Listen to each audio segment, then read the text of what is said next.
If you're competing or heavily practicing with a 9mm pistol, you're going to be chewing up a lot of ammunition. And if you're chewing up a lot of ammunition, you're going to need to load a lot of ammunition.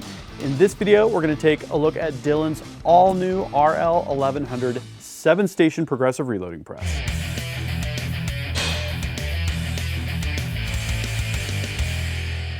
Gavin here from UltimateReloader.com. This is an exciting day, and this is a huge box. I've never had a 7-station Dillon, not the 1050. I've never had an 1100. This is all new this year, and I can't wait to get my hands on it. So I'm gonna unbox this with you. I have not looked inside the box yet. We're gonna get it mounted to the bench. We're gonna get it completely set up and load some high volume 9mm ammo. So here we go. Without further ado, this is quite the packing setup here.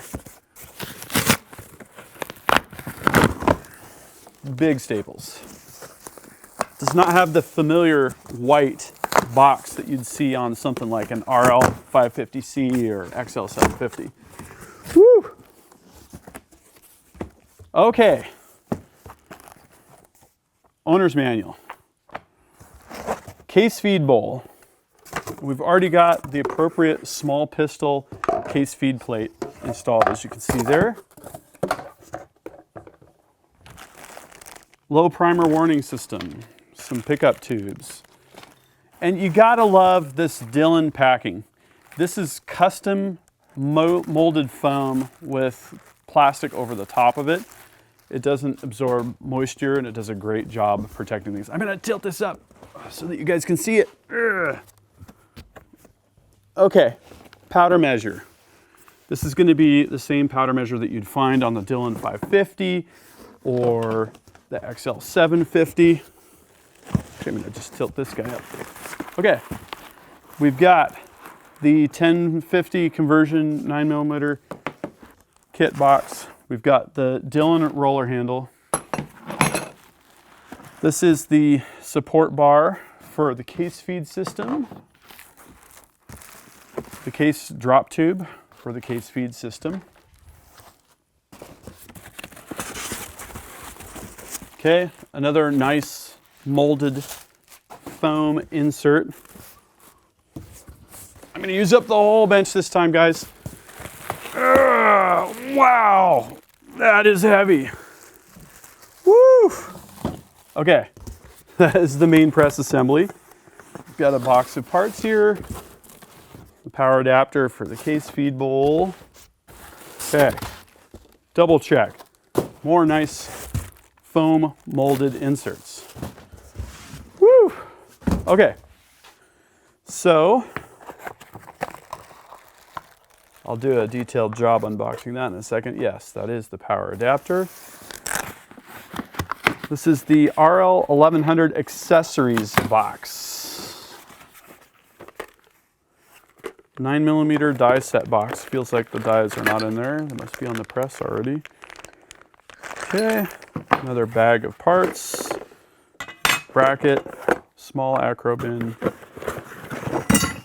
large acro bin, another mounting plate, powder bar for the powder measure, one more bracket, and a large hex key.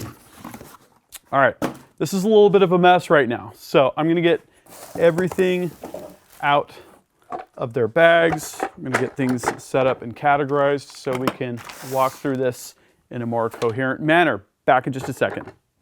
Voila! Look at that.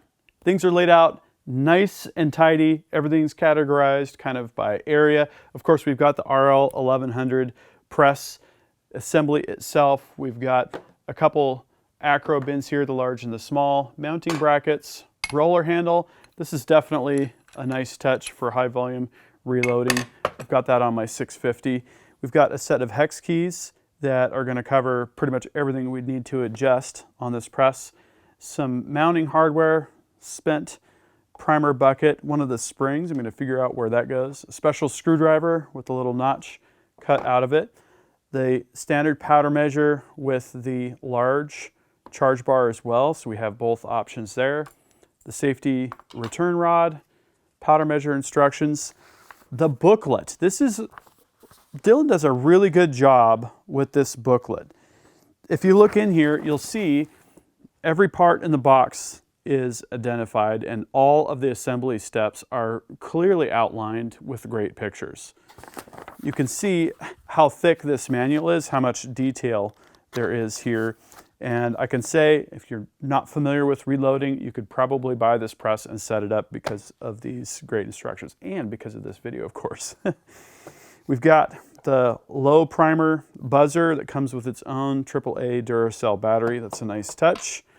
We've got the weighted rod for the primer tube, small primer pickup tube with an extra tip.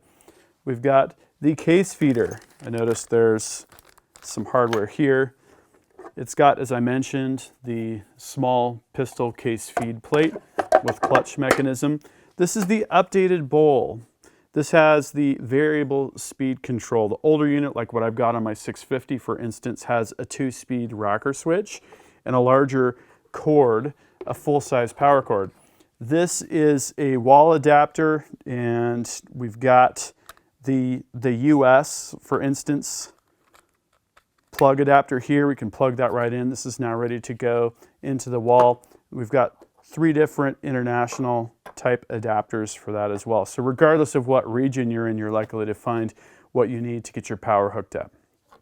The case drop tube, the mounting bracket, this is the support pole, and then we've got these standoffs here that screw into the press frame and hold this pole at the correct distance for the case feed assembly. So that's what's included with the RL 1100 kit as you get it ready to load for 1 caliber. Next, we're going to go on to assembling the press and getting everything dialed in to load 9mm. Well, that turned out great. I just got the RL 1100 securely mounted to my bench via the Ultimate Reloader bench system. To review, the Ultimate Reloader bench system uses dual steel T-tracks mounted 8 inches on center on the bench. So I typically use inline fabrication ultra mounts to mount presses to the bench. This time I wanted the RL11 sitting a little bit lower, so I fabbed up a custom plate. I just so happened to have some aluminum plate on hand, a 12 by 24 inch sheet, so I cut that down on my table saw to 10 inches deep by 12 inches wide. Mounted the plate in my Precision Matthews Bridgeport clone milling machine and proceeded to cut the 8-inch on center notches, 4 of those with an end mill. That's where I slide the bolts in and where it's clamped down. Now, I've taken measurements. The bolt pattern for this press is 3.75 inches wide by 3.5 inches deep, confirmed with the owner's manual, and then proceeded to use my DRO to drill and then power tap the holes that the through bolts will screw into. Having a DRO on your milling machine is like magic, because when I set the press down on the plate, the bolts went through, lined up with the holes perfectly, it clamped down, and I'm good to go. So we're going to take a look at press assembly in 2 phases. The first phase is what I would call core press assembly. Just completed that. I'm going to talk through that, and then we'll cover the case feed setup as a second phase. This is a straightforward process. The kit comes with everything that you're going to need to put this together. Where you start is the pole that supports the case feed bowl. It also has bracketry for the completed cartridge bin and the bullet tray. There's 2 posts here that are standoffs that screw into the side of the press. Starting on the top, you're going to have the upper bin bracket. There's also this lower support bin bracket here. That screws into the side of the press frame with one of the button screws, and then the standoff acts as the second screw. Now you'll notice when you look at the press assembly video clips here that I actually had one of the washers in the wrong spot. Both of the washers for the standoff and brackets go on the bottom, and that helps keep everything parallel because there's 2 brackets up here at the top of the same thickness. Notice you'll see that the pole is vertical here now. So with that top plate and the standoff in place, you can then put a washer on the press frame, put the lower standoff on, and then the pole bolt here goes through the pole, through the support bracket for the completed cartridge bin, and then screws in to the end of the standoff. Up on the top here, there's a support bracket for the bullet bin That goes in place, sandwiched between the pole and the standoff, and then there's a small button screw that screws this upper support bracket for the bullet bin here to the pole, and then another cap screw here that goes right into the standoff to form the upper support system for the pole. With the pole and brackets in place, we can then drop the two included acro bins, this large one on the completed cartridge bin bracket, and this typical small one here on the bullet tray support bracket. Then you slide in the spent primer catcher that slides right in next to where the press frame is. I then installed the press handle. There's a single Allen screw here on the end. There's 3 different positions. I chose to start with the middle one, slid it in, held equal spacing between the other 2 cutouts for the set screw, and then secured it in place. You can then actuate the press. Everything's operating smoothly. The final step is to add these little blue plastic tabs to the locator buttons and to drop those in place in the respective stations where those are situated. Setup of the RL 1100 is done. Let me walk you through the remaining steps, starting with sliding the case feed bowl down over the pole. When it sits in place, there's a little 1/4-20 screw that you're going to screw in by hand, very slightly tighten with an Allen key. That's just going to keep the case feed bowl from moving around. Then plug the power adapter into an outlet, run the cord up, plug it into the base of the case feed bowl. I used a couple zip ties here to kind of tidy up the cord routing there. Then you can take the case drop tube and snap that into place. It just sets in the drop tube adapter down here, swings in. There's a spring clip on the bottom of the feed funnel for the case feeder, snaps right into place. That finishes the setup for the case feed system. Now we can go on to the powder measure. There's 2 clamp bolts. We loosen those and pull the clamp back. There's a little blue cap that comes over the top of the powder die. We'll take that off, slide the powder measure back down over that, and then very slightly tighten those. Then it's time for the fail-safe rod. The fail-safe rod slides through the stop bolt and comes through the 2 plates here on the powder measure. There's a little hitch pin here that keeps that in place. Then we take the plastic wing nut and screw, put that up over the bottom of the rod, which is threaded, and screw it up until we have a little bit of compression of that spring at the very top of the stroke. You'll see it just very slightly compressed. That's going to pull the powder measure slide bar back into position. That's a very important fail-safe mechanism. The only remaining thing is to add the battery, the included battery for the low primer buzzer, to slide that down over the top of the primer stack, and then to test it to make sure that when we put the weighted rod on there, we're going to get a buzzer sound. That way we don't run out of primers. You don't want to do that. So that's the completion of the assembly process. I would say budget about an hour for the whole thing. The next thing I'm going to do is verify my setup for 9mm, add components, and then we're going to be off and running full progressive loading 9. The RL 1100 comes out of the box pretty much ready to load, but you can expect to make a couple tweaks and adjustments prior to high volume loading. What I did was to take a previously fired 9mm case, I dropped it down the drop tube and ran it through the stations. Priming was the first thing that I adjusted. The primer seat depth was too shallow, it wasn't pushed all the way in. So I used a hex key right here between station number 2 and 3. 1 is case insertion, 2 is sizing to priming, 3 is the swaging for military brass. There's a little Allen key that you can access from the top, and that adjusts the height of the punch that operates the rocker that actuates the primer insertion rod. And the further you crank this down is the further that you're going to seat the primer into the case. So I had to run a few different cases through, successively tightening things down a little bit until it was just under flush, absolutely just perfect. Then I checked the powder charge. The powder charge was too great. There was too much powder going into the case, so I backed off the powder charge weight adjustment and checked on a scale. This particular charge is using 4.2 grains of CFE pistol, and when I had 3 in a row 4.2 grain charges, this is probably after about 20 total dispensings, I was satisfied that I had that.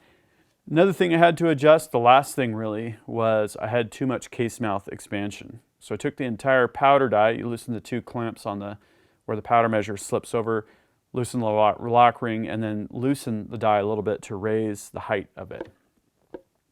That also took 3 different adjustments to get it just perfect. You don't want very much expansion of that case mouth, because if you do have too much, you'll overwork the brass and you could definitely have some splits or other fatigue related issues.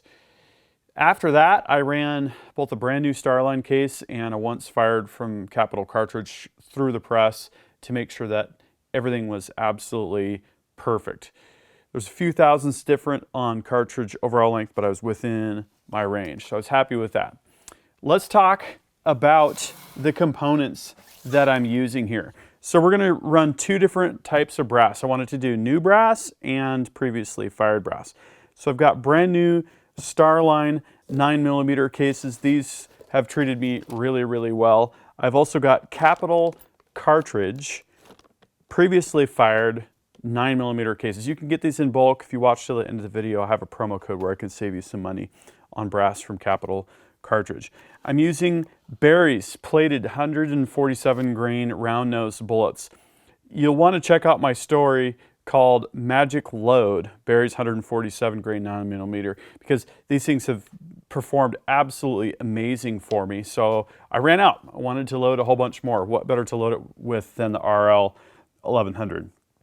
We're using CFE pistol. This is a great flattened ball powder from Hodgdon. It's got the copper fouling eraser, very versatile powder for standard pistol charges. And then we've got Federal small pistol primers. Those have worked in a variety of loads for me as well.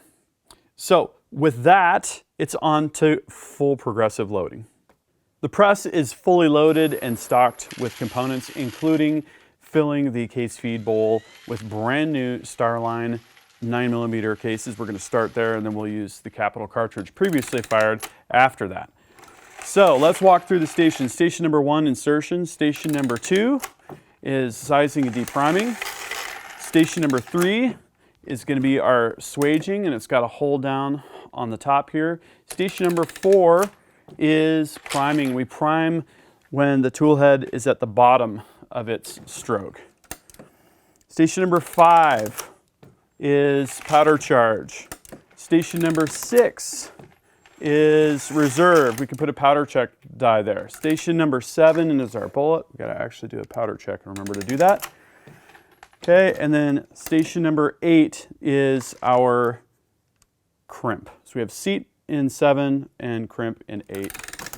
And actually, the nomenclature that's typically used for this press is 1 sizing and depriming, 2 swaging, 3 priming, 4 powder charge, 5 for powder check or bullet feed die, 6 for seat, and 7 for crimp. It's considered a 7-station press, but you could also consider the case insertion as the first station, the first die station, even though there's no die there. Okay, so now we've completely run up the press, and it's time to see our first cartridge off the press. There she is. She's a beaut. Primer feels good. So let's go ahead and load a few more here.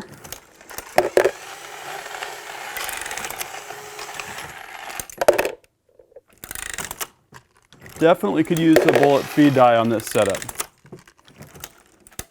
And if we wanted to use a bullet feed die and a powder check station, right after the powder station, we could put the powder check, then put the bullet feeder, and then combine seating and crimping for the last station. Station number 7 or 8, depending on how you're counting the stations. This is awesome. Incredibly smooth.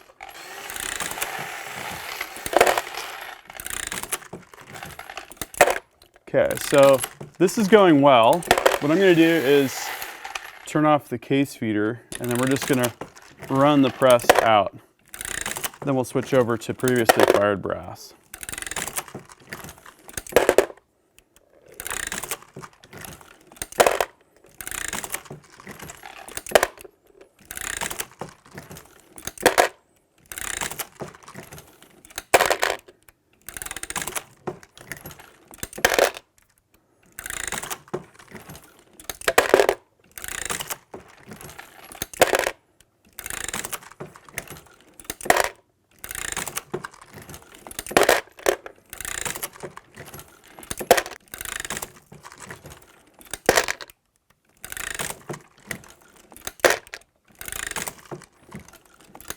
Running things down.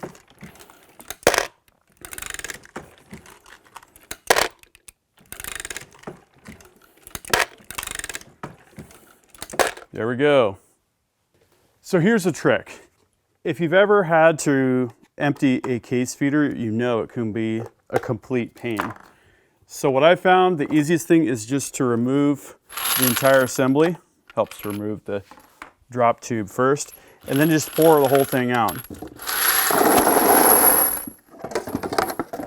That is about as quick as you're gonna get, and no digging, which is absolutely awesome.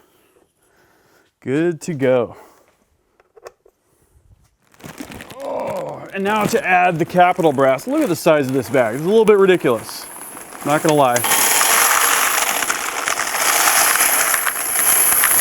All right, that should be good. Oh man. We're gonna do some loading today, people. All right, time to load with some capital brass. Let's run this press up. I'm not running lube on the cases because we've got carbide dies, and I don't like to clean lube off, really. Okay, the powder charge looks good. Got to look a little bit more intently with previously fired cases because you don't have that reflection of the brand new brass inside to reveal the powder charges clearly.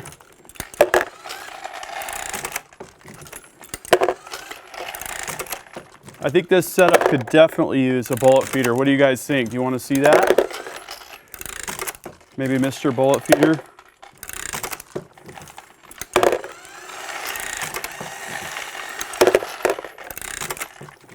Awesome.